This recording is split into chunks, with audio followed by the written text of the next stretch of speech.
Okay, we are back here studying Srimad Bhagavatam with Mantra Central Ashram. We have Parth, Rishi, and Sahil with us, which is very nice. Where did we leave off? We started chapter 4 of the first canto, and now it's setting the scene, describing Shukadev Goswami, the type of personality he is, how he was liberated, how he was able to pass by naked other women who were bathing naked in the river, and he didn't pay them any attention, and they didn't pay him any attention because that they could sense the nature of his heart. And but when Vyasadeva, who was following Shukadev, passed by, they immediately covered up, even though he was a completely liberated soul as well. But because he noticed them and made some distinction of their position, they immediately covered and felt they had something to worry about in some sense. So this is, we talked about how the liberated soul wouldn't even make any distinction between male and female. Depends on the role, because Vyasadeva was a householder, and it was also mentioned that in the Grahastha ashram you have to make some, which I'm also in the married life, you have to make some distinction between male and female. That each is participating in their role, because you have roles. I know we live in a society that wants to tell us that we don't have roles, but that's just not true.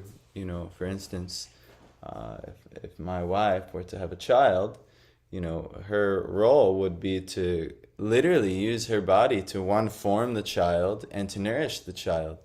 My body cannot do that, and so on. And you know, each gender, at least at the bodily level, has certain roles that it more effectively performs. And so when we work together in harmony, we can actually accomplish so many things.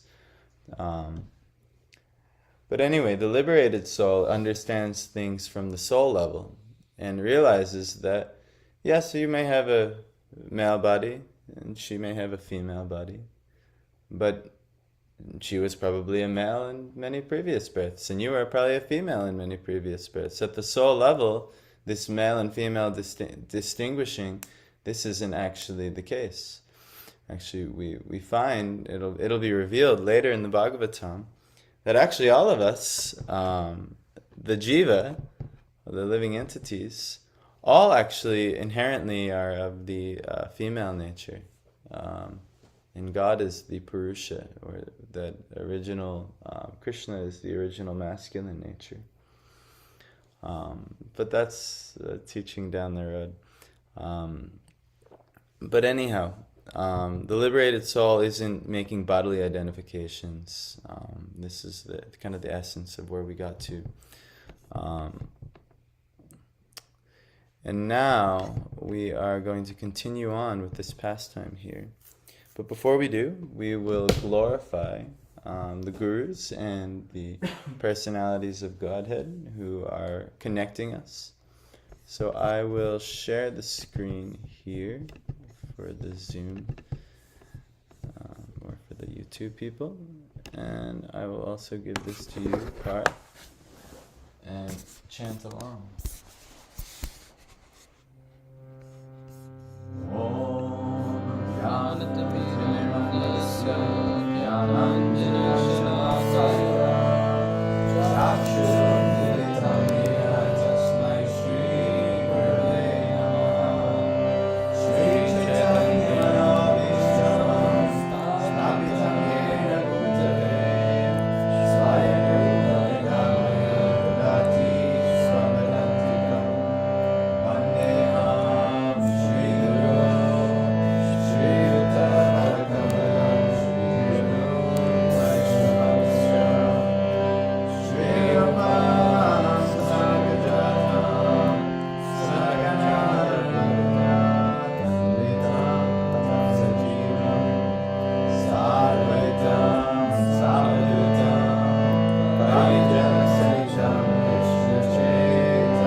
Radha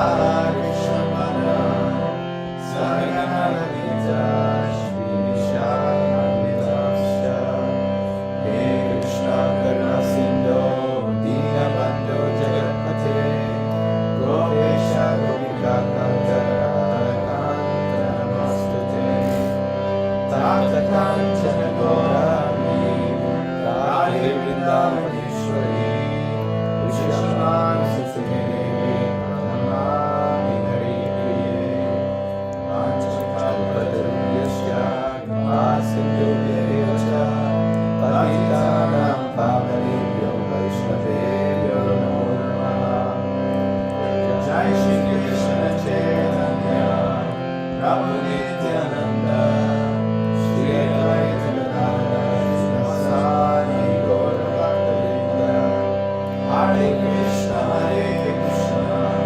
Krishna Krishna Hare Hare Hare Rama Rama Rama Hare Hare Namo Vishnupadaya Krishna Krishnaya Bhutale Srimate Bhaktivedanta Swamini Namine Namaste Saraswati Deve Gauravani Pujamine Nirvishesha Shunyavani Om Namo Bhagavate Vasudevaya Om Namo Bhagavate Vasudevaya Om Namo Bhagavate Vasudevaya Narayanam Namaskritya Naram Chaiva Narottama Devim Saraswati Vyasam Tato Jayam. Before reciting the Srimad Bhagavatam, which is the very mean of conquest, one should offer respectful obeisance onto the personality of the Godhead. Narayan, onto Narayan Rishi, the supreme human being, onto Mother Saraswati, the goddess of learning, onto Srila Vedyasa, the author. Shrimvatam Swagata Krishna Punyashravana Kirtana Vidyantasto Viphadyani Vidunoti Srisatam. Shri Krishna, the personality of Godhead, who is the Paramatma in everyone's heart and the benefactor of the truthful devotee, cleanses desire for material enjoyment from the heart of the devotee who has developed the urge to hear his messages, which are in themselves virtuous when properly heard and chanted. So the remedy is here. We're going to do the remedy. Ashtakayeshu abhadreshu nityam bhagavata sevaya bhagavati uttama shloke bhaktir bhavati nashtaki. By regular attendance in the classes on the Bhagavatam and by rendering service to the pure devotee, all that is troublesome to the heart is almost completely destroyed, and loving service unto the personality of Godhead, who is praised with transcendental songs, is established as an irrevocable fact. Right. All right. So it's time. Text 6. Katham alakshita porai samprapta kuru jangalan unmatta mukha jadavad vicharanga jasavaye. Katham, how? Alakshita, I mean. Recognized. Porai, by the citizens. Samprapta, reaching. Kurujangalan, the Kurujangala provinces. Unmata, mad. Mukha, dumb. Jadavat, stunted. Vicharan, wandering. Gajasavaye, Hastinapur. Translation. How was he, Srila Shukadev, the son of Vyas, recognized by the citizens when he entered the city of Hastinapur, now Delhi, after wandering in the provinces of Kuru and Jangala, appearing like a madman, dumb, and the word used here is retarded. This was before all the political correct language that we see today. This is an old book, but retard means to slow something down. It's not a bad word. And dumb also, it's not elegant to call someone dumb, like, this man is dumb. It's usually used as an insult, but at the same time, it actually means something. Also, like their mental faculties. Actually, you know what? Let's look up the word dumb. Dumb basically means someone who can't speak. Yes, can't speak. I mean, it's someone who's Actually, mute. there are many sadhus who are Yes, who not act, but they behave like this. Because exactly. they are That, beyond, they flee around naked, and then the Yeah. people think then they are like retarded crazy. and dumb. yeah. But they are very high situated. Well, that's the whole purport of this whole verse. Yes, yes. So temporarily, yes, dumb means temporarily unable or unwilling to speak. So this is, it's so funny because we would use these things as insults when we were kids. We would like call each other dumb and retarded and stuff like that. But now it's like, when I was calling someone dumb, it meant like they can't speak, but like we would use it for so many reasons. But all right, we're going to continue on. So he appeared like a madman, dumb or unable to speak, and retarded, unable to use his mental faculties like a normal person, as an appearing normal person. So that's how... So Prabhupada is saying the present city of Delhi was formerly known as Hastinapur because it was first established by King Hasti. Goswami Shukadev, after leaving his paternal home, was roaming like a madman, and therefore it was very difficult for the citizens to recognize him in his exalted position. A sage is not therefore recognized by sight, but by hearing. One should approach a sadhu or great sage, not to see, but to hear him. If one is not prepared to hear the words of a sadhu, there is no profit. Shukadev Goswami was a sadhu who could speak on the transcendental activities of the Lord. He did not satisfy the whims of ordinary citizens. He was recognized when he spoke on the subject of Bhagavatam, and he never attempted jugglery like a magician. Outwardly, he appeared to be a retarded, dumb madman, but in fact, he was the most elevated transcendental personality. So, all right. So the essence is he looked like a crazy person or a mentally unable person, but actually he was like the most liberated person. Actually, this is you might find that if there is in India it's a lot more prevalent. There's sadhus wandering. Here we think almost any wanderer, like a homeless person or something, we automatically think they're crazy on drugs, or we'll lock this person up in an institution. But in India, they don't really do like that. There's many. But actually, you'll find these liberated souls who master the teachings of the Bhagavatam, or they may take an order like Babaji, and they may appear, mad, dumb, unable to speak. That dumb, remember that's me. And retarded, meaning their mental faculties are not there, it seems, but actually they're the most elevated type of soul. So we should not, especially when in India, this is very prevalent.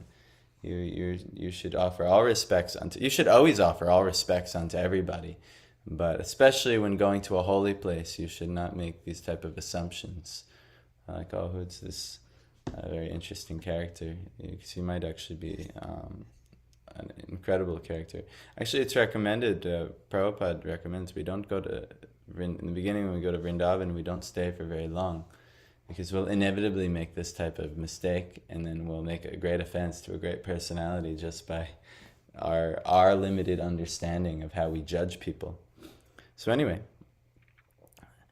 Kathamba Pandaveyasya Rajarsher Munina Saha Sambada Samabhutata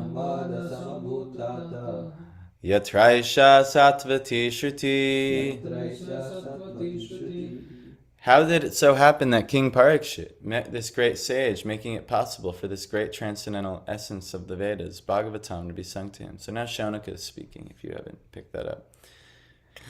He's asking Sutta Goswami how this all happened. Srimad Bhagavatam is stated here, purport by Prabhupada. It's the essence of the Vedas. It is not an imaginary story. Did I skip the Katham? How is it? Va. Also, Pandaveyasya, of the descendant of Pandu, Parikshit. Rajarshe, of the king who was a sage. That's nice because it's Raja and Rishi in two words. Yes. Yeah, so who's a sage? Munina, with the Muni. Saha, with. Sambadaha, discussion. Samabhu, took place. Tata, O darling. Yatra, whereupon. Esha, like this. Satvati, transcendental. Shruti, essence of the Vedas. Okay, so again, it was how did it so happen that King Parikshit met this great sage, making it possible for this great transcendental essence of the Vedas, Bhagavatam, to be sung to him. Prabhupada saying, Srimad Bhagavatam is stated here as the essence of the Vedas. It is not an imaginary story as it is sometimes considered by unauthorized men. It is also called Shuka Samhita, or the Vedic hymn spoken by Sri Shukadev Goswami, the great liberated sage. Text 8. Sagodo hanamatram hi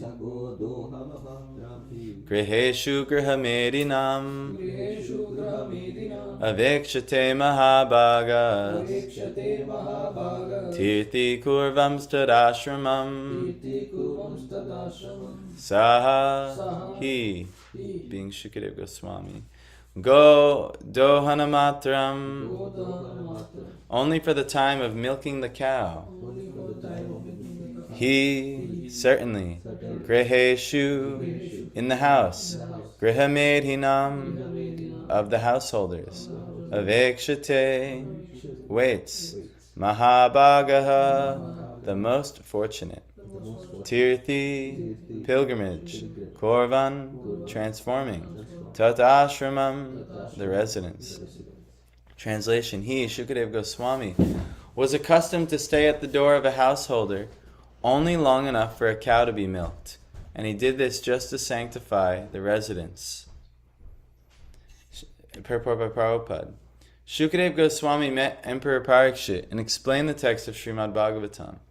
He was not accustomed to stay at any householder's residence for more than a half an hour at the time of milking the cow, and he would just take the alms from the fortunate householder. That was to sanctify the residence by his auspicious presence.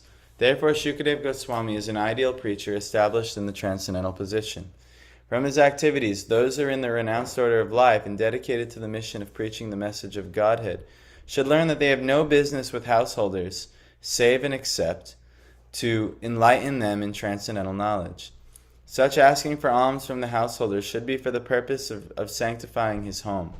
One who is in the renounced order of life should not be allured by the glamour of the householder's worldly possessions and thus become subservient to worldly men. For one who is in the renounced order of life, this is much more dangerous than drinking poison and committing suicide. So there's a couple things here. The Grihamedinams they're ordinary householders, and they're very interested in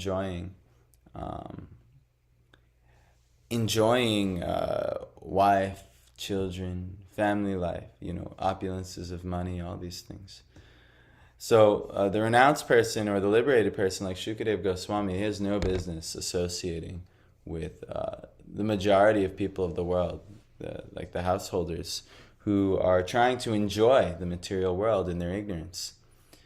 So Shukadev Goswami, he goes there for one reason. One, if he takes a little bit of alms from them, like say in the form of milk, just to sustain him, it actually blesses those people that they've given to a sage or a saint. So he goes there to purify them, and ultimately, Prabhupada is saying for many in the renounced order, like monks and things like this, you see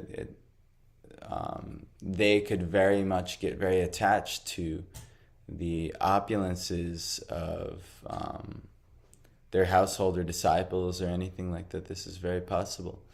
And he said it's worse than drinking poison and committing suicide, and that the real activity of a great preacher or a person in the renounced order of life isn't to stay with the householders, is to go, purify them, give them transcendental knowledge, take whatever little offering that they're willing to give, only to bless them, not because you need anything, not saying,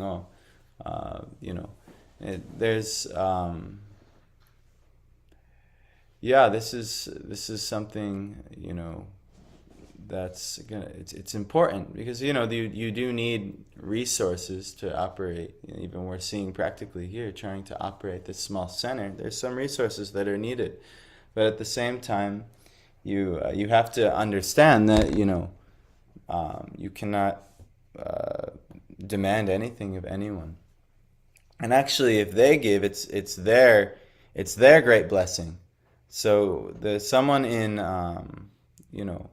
the renounced order of life, who actually, like, I myself am not in the renounced order of life, but they would have no worldly possessions at all. Maybe a few pairs of clothes, and that's really should be it. Maybe a water pot, maybe a danda. Um, they have no possessions, and as they travel across the world preaching, whatever the householders will give to them, they will use, but they will ultimately not hoard or keep anything, and then they'll give the rest that's unneeded away. That's just the renunciate's way. Now, I'll be honest with you, and even in this movement, you might meet plenty of renunciates who you're kind of like, how the heck? Why do you have so many things? But, it's not really our position to be judgmental, but we should also distinguish, like, all right, well, this is what the Shastra says the renunciate should look like. So you should always respect everyone, if maybe they are, not necessarily appearing, at least, to follow such injunctions, and maybe it's just good you just dandavat pranams from a distance. But that means I offer my respects from a distance. But ultimately, this should be a symptom of someone who's really advanced in the renounced order of life. They will not be associating with householders much. Even if they are their disciples, it's so much. It doesn't matter. They'll always be instructing, always be affectionate, but ultimately they're fixed in their mission. And even you see this with Srila Prabhupada and many other great personalities. They moved all across the world. They're always on the move, always focused on the preaching. And there were times they would stay in place for some time, but ultimately, like Shukadev Goswami, he set the example only long enough for a cow to be milked before he was on. Now, we can't expect that to be met, like, all right, we get to see Maharaj for a half an hour and then he's gone, But this is, these are some things of the highest platform that Shukadev Goswami was on. But the main essence here is that, Shukadev Goswami is leading by example, that for a renounced person to be so intimately mixing with householders and their opulence and their worldly attachments is like drinking poison and committing suicide for them. It's a very dangerous thing. And we should know that as householders. I think every one of us will be a householder, and we shouldn't be so emphatic and enthusiastic that, like, yes, please come, enjoy my opulence. We should want to give the best type of treatment for these type of personalities, but we also should not try to disturb them in their own practice. We should give them what they want, rather than, or what they want and need, request for their basics, and not try and give them all this extra pomp and things like this, or we actually may put them in danger. So this is something to be understood, I believe, at least.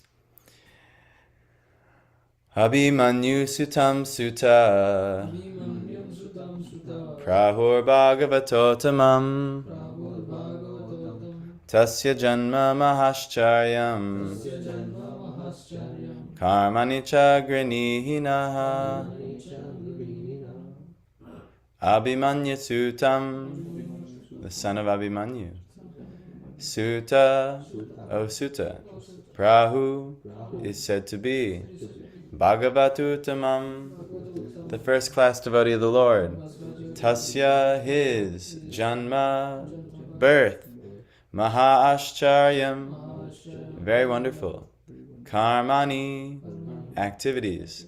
Cha, and. Grinihi, please speak to. Naha, us. It is said that Maharaj Parikshit, who is the son of Abhimanyu is Arjuna's son, with Subhadra, Krishna's sister, actually, is a great first-class devotee of the Lord, and that his birth and activities are all wonderful. Please tell us about him. Purport. So this is setting the scene for the rest of the first canto, these questions.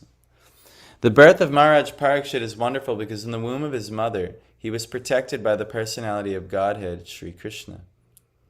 I don't know if you remember the story in the Mahabharata when Abhimanyu had tried to, not Abhimanyu, Ashvatthama. Yeah, but when Ashvatthama had tried to kill, he did succeed in killing all of the sleeping Pandavas in their camp at night. And then he tried to finish the job when Arjuna and Krishna were chasing after him, ready to chastise him from his wicked deed. And he threw like a Brahmastra, which is like an ancient, almost like a nuclear type of weapon that you would summon with, mantras. I know this sounds like fable and fairy tale and things like that, especially to the Western audience. But actually, you see, we're not very advanced in meditation. We're not very advanced in mantra. But even someone who practices a little, you see there's potency behind what you do practice. And now imagine someone who's very advanced in these, what the possibilities are. I was even seeing not that long ago that they could use sound to levitate things. Yeah. They've proven this, our modern science, that through the use of sounds, you can levitate things. And many people, they marvel at things like the pyramids and all these incredible temples. How could these primitive civilizations have used these things? But it's even mentioned here in the Vedas how they use mantras, the power of sound, to invoke all these amazing things. They used to be able to invoke the elements of fire, water, ether. And now we might look at it, this is mystical, this is magical, this is fairy tale. But if you go 100 years ago and tell people, like, yeah, we're going to have a device that pings to different floating things in space, and who knows if that's really how they work. But anyway, if you're going to have this device that you can talk to someone across the end of the world, you can see their face, FaceTime, you're like, what is this witchcraft and sorcery? And they'll put you on like a stake and they'll burn you. That was the ancient Christian way. So that wasn't Jesus's way, but that was some of the interpreters. They would burn you on a stake for witchcraft. At least in this country, they did that. Even in because Nikola Tesla did mention about sending pictures and letters through electronic signals, and other scientists in the same field were like, this is crazy. They blasphemed him. Yeah, that's right. But just see all that has come. So we shouldn't be so quick to be like, oh, this is crazy. These fairy tales. Look at this, because you're going to see a bunch of Bhagavatam's going to have so many wonderful things. But if you have the open vision, they're like, okay, this may be possible. What do I really know anyway? The answer is nothing. We don't know anything. From our, modern science tells us that the universe is infinite, and that with all their technology, they can't even approach literally more than basically 0% of reality with all of their technology. What's to speak of our facility for taking it in with our senses? So we all know about 0% of reality. And yet we make so many atheists and logicians and so-called scientists who they make so many bold claims when factually, scientifically, we know 0% of reality. So it's yes, within that approaching 0%, it may seem like there's a vast amount of knowledge there that we do know. Our modern scientists do know, and even ourselves, we have a certain amount of knowledge. But in the totality of knowledge, it's 0%. So we should be, any sensible person won't be so, would have to say, maybe it's possible. Maybe it's possible. Any honest and sensible person at least has to say that. Now we'll see.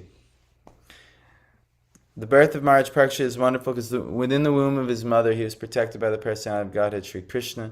His activities are also wonderful because he chastised Kali, who was attempting to kill a cow.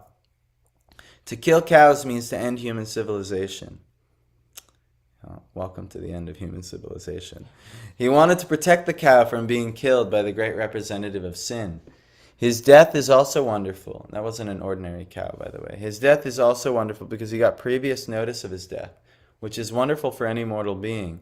And thus he prepared himself for passing away by sitting down on the bank of the Ganges and hearing the transcendental activities of the Lord. During all the days he heard Bhagavatam, he did not take food or drink, nor did he sleep a moment. So everything about him is wonderful, and his activities are worth hearing attentively. Desire is expressed herein to hear about him in detail. So Maharaj Parikshit, he's not an ordinary personality. He's the grandson of Arjuna, the son of Abhimanyu. And his birth, he was protected when Ashvatthama threw the Brahmastra, specifically to end the lineage of the Kurus. And he was protected. Uttara felt that the Brahmastra was taking effect within her womb. It was killing the child. It was Emperor Parikshit. But Krishna actually used his own mystic ability to appear there and to nullify the effect and to save Maharaj Parikshit. And I believe Parikshit is a nickname, and it means Examined. one who's examining. He was always looking. He saw Krishna when he was in the womb protect him, and he was always looking for that personality. And that's why his name became Parikshit. There are multiple reasons. One of these is, as you said, one of the also other reasons is like his exam was taken when he was in the womb. Like, but death is an exam, so his exam was kind of he saw the Lord. Yes. He surrendered to the Lord. This is very nice. So this is he's not an ordinary person, that's for sure. And his exemplary, he heard of his death. He was cursed to die. One, he could have tried to nullify the curse, but he accepted, he felt that he had done wrong and that he accepted it as just punishment. And he actually exemplarily died, where instead of, worry about so many, worldly things, he left everything, his kingdom. He was the emperor of the world. He left his kingdom. He sat on the bank of the Ganges. He didn't take a drop of water, a morsel of food, nor did he sleep a moment. And he chose to hear about the pastimes of the Lord from Shukadev Goswami for 7 days straight before the effect of the curse would take place and his body would go in flames. So this is marvelous, actually. And again, we might think, well, how is this possible? This is all fairy tales and things like. We should not be so arrogant to think that we know for sure these type of things. We should at least examine. We should be like Parikshit and examine the pastimes of Bhagavatam and see if it has any practical relevance, what was discussed there. And anyone will be transformed by hearing what was discussed, I can guarantee. Next verse. Sasamrat kasya vaheto pandunam manavardanaha prayopavishto gangayam anadrityadiratriyam saha hi samrat, the emperor, kasya, for what? Va, or heto, reason, pandunam, of the sons of Pandu, manavardanaha, one who enriches the family, praya upavishta, sitting and fasting, gangayam, on the bank of the Ganges, anadritya, neglecting, adirat, acquired kingdom, shriyam, opulences. He was a great emperor and possessed all the opulences of his acquired kingdom. He was so exalted that he was increasing the prestige of the Pandu dynasty. Why did he give up everything to sit down on the bank of the Ganges and fast until death? Purport. Maharaj Parikshit was the emperor of the world and all the seas and oceans, and he did not have to take the trouble to acquire such a kingdom by his own effort. He inherited it from his grandfathers, Maharaj Yudhishthir and brothers. Besides that, he was doing well in the administration and was worthy of the good names of his forefathers. Consequently, there was nothing undesirable in his opulence and administration. then why should he give up all these favorable circumstances and sit down on the bank of the Ganges, fasting till death? This is astonishing, and therefore all were eager to know the cause.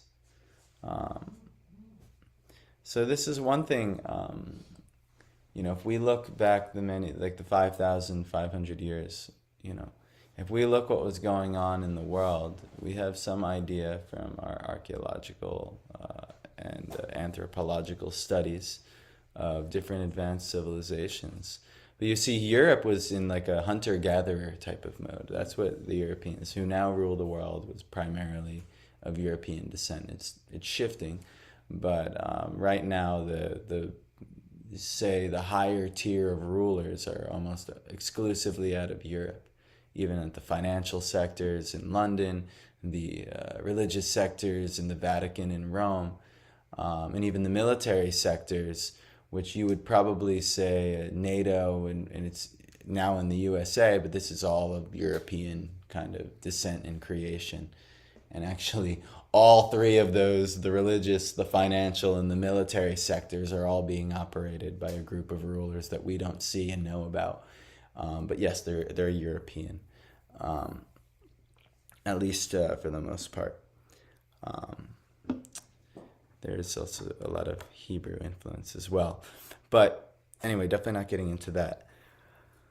But we see in 5,500 years ago, India, what's happening in India there was such an advanced civilization there. And it's proven. I mean, even our modern archaeological and anthropological evidence, and just see some of the amazing architecture in India of these ancient buildings that can't even be matched today. I was at the Dwarkadish temple in Dwarka earlier this year.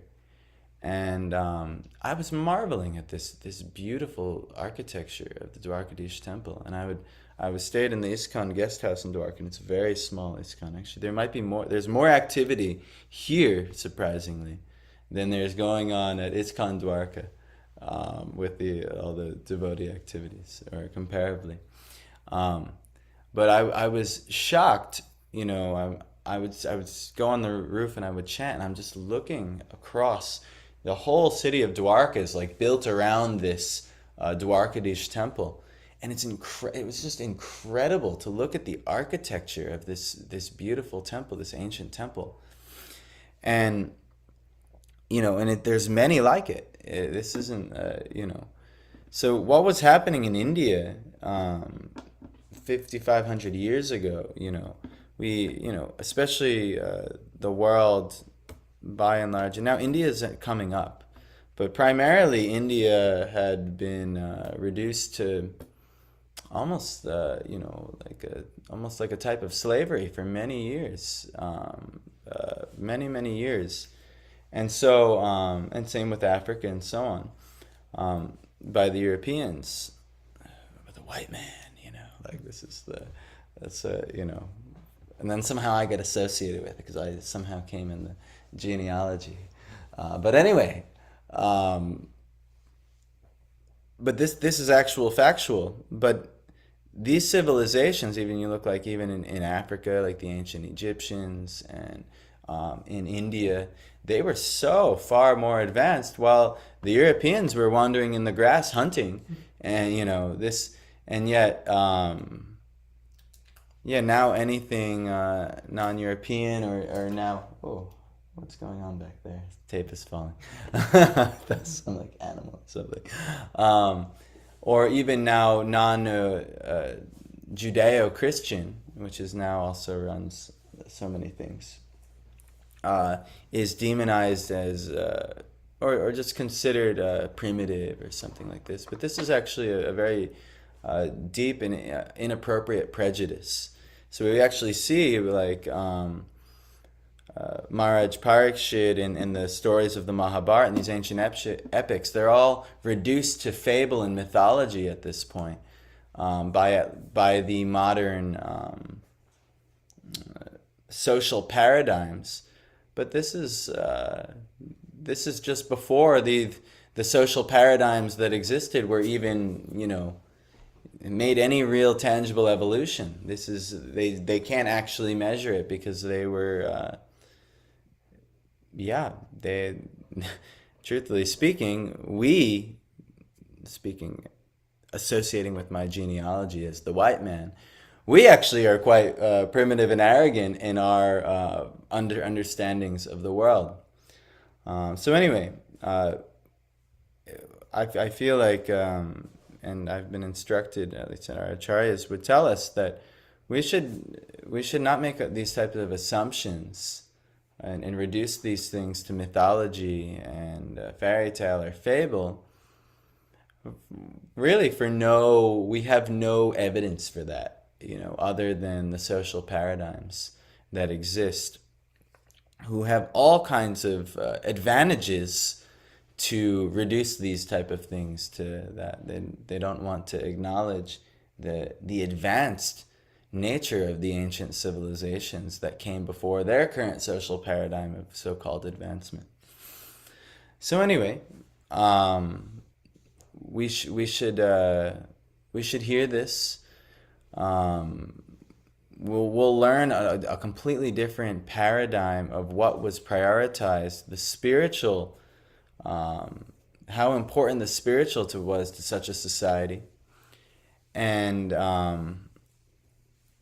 and not just think that our material paradigm and valuing things like wealth and technological advancement and material comforts increasing, that this is actually advancement, where actually, if we approach the Bhagavatam, we might just find this is a pinnacle of a lack of advancement. This is a degradation of the fundamental understanding of reality. So anyway, I don't want to confuse too many people. Just take this, we should study this sincerely and not make so much assumptions, and we should try and see what is the tangible value for my life. And then it may be revealed to us whether we can accept some of and it's going to be wonderful, fantastic, things you've never heard of before will be presented here. And, I know I had the tendency, I'm like, well, that must be mythology, that must be fable, that must be fairy tale. And now, but the more I read it, the more I understand it, and the more I'm, becoming more contemplative, the more I'm realizing that not only is this entirely possible, but with everything that's described here and how it's all come to be, and like I can practically test this in my life in so many ways, I at least have to consider that maybe everything else they're saying is also the truth, like the many other truths they've given me. So anyway, we'll end here. This will become... I know you guys are Indians, so you're used to these type of presentations, and you're like, yeah, this is normal. But for us in the West, this totally is not. This isn't normal to us. I can relate to that because certain things I told my partner, she was like, "Are you sure?" Like, I mean, she's very spiritual. What thing in this looks fable to you? Like, what? There's so many things. But probably Sahil can explain when he was telling to his partner what she felt was fable. Yeah, I mean, a lot of things, and certain things I think more than fable as well. For example, like flying craft, when I showed her Ramayana and things like that, Yes. she was like, okay, that's, and like half human, half monkeys,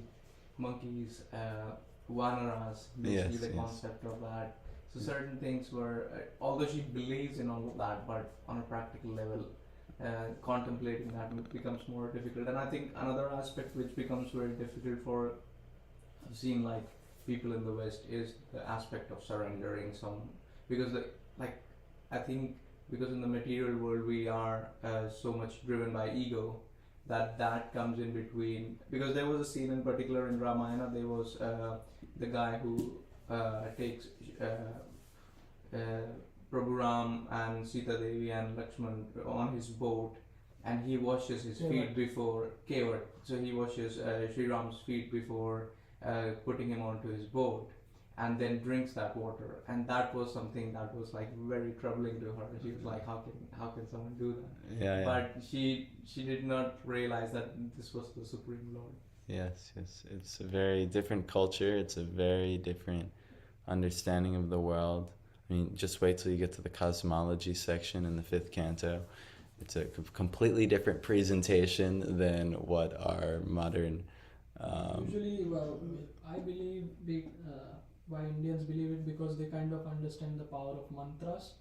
I've literally seen it in Uttar Pradesh, in Madhya Pradesh actually. There is a yagya that they do for sun god, which is called Somyak. So this is a very annual thing. A lot of Westerners come there to actually see that. It's a 14-day or 15-day yagya, and on every day, what they do is they put some kind of ingredients, and the fire is this high. And when they put milk in it and they chant certain mantras, there are 4 to 5 big brahmanas who have that kind of potency to do that. When they chant those mantras, that fire literally shoots up to 20 feet, and they're literally just doing milk and normal ingredients. And they when they chant and they say swaha, it literally goes up. And that's been seen, that's been recorded actually. And they don't put anything abnormal in it. It's then not that putting petroleum and then that's going up. No, they when they say that kind of words, and that they kind of invoke that power into it. So those are power of mantras that I've seen.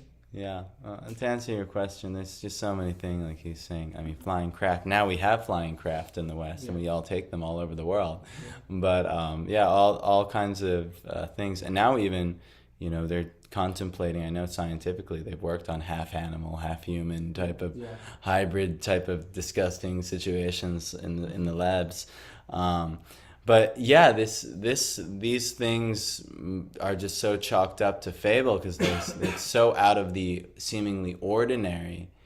And we've been taught, in our education systems that these are all fables, and then the primitive cultures of Africa and India and other places, they had to try and explain what they were seeing, so they just made up stories that made sense to them, but they didn't have any science. That's what we're taught. We're literally taught that. But it's actually a very arrogant type of presentation, and very it's just very arrogant to make these assumptions. It's unscientific to make these assumptions. But anyway, they did the best they could, and now we have, this society is built on that type of education. But yeah, now deconditioning ourselves from this type of arrogant overlying of our consciousness is a bit difficult for some of us. When we approach these things, we're like, oh man, that's really far out there. There's so many stories, things Lord Shiva is doing, things that the Supreme Lord Vishnu is doing, things that, there's a Varaha avatar, he's a boar, he's a turtle, he's like this, he's like that. And you're just thinking like, even Maharaj Parikshit for 7 days, he didn't eat, he didn't sleep, he didn't drink, and he just heard the pastimes of the Lord. People would just, this is impossible, But it's only impossible from our vantage point of what we've perceived. It's actually in India, I've seen this with my grandfather's generation. Even today, when they feel that they're gonna die, they don't sleep, they don't eat, they leave everything. It's still going on in my village. Whenever someone's old enough and they kind of know that that's my time, they literally, and even a normal person does it for 2 to 3 days when they're on the deathbed. I've seen it, that they don't eat, and it's literally, I mean, they call the relatives that, oh, he has stopped eating, sleeping, and drinking, so you come. So that's how we know that, okay, he's ready to leave. He's gonna leave, yeah. I had that experience with my grandfather, because I think 3 or 4 months before he passed away, because he loved like food, he was a foodie. And I noticed that he is not asked, because I used to have like my snacks while watching a movie at night, and I noticed he didn't ask me to give him anything. So I put the packet out in front of him to show him, because I used to hide and eat, because he was not supposed to eat any of those. And I put it in front of him, he didn't ask, and I was like, don't you want it? He said, no, I don't want it. And the only thing he did all night was just chant like a mantra like Om Namah Shivaya, and he was just doing that for like few months straight, and then I noticed something, and I got worried. I was like, okay, this is not right. And then he passed away like few months later. So I think there is something people feel inside. Yeah, they know, and then actually the whole Prabhupada's generation, where Prabhupada also said this in one of his. He's sitting on lawn, I guess, and then Prabhupada saying that I have got my what do you say, warning. So because he had got a heart attack, so he was kind of telling his disciples, I have got my first warning, and now the weight of Chaitanya Mahaprabhu's mission is on your shoulders. That's what he was kind of explaining to them. And that is how that kind of those generation took it, that when you get a heart attack or those kind of things, it's kind of a warning from the Lord that now the end is near. Yeah, back up. So, well, very good. We're gonna end here.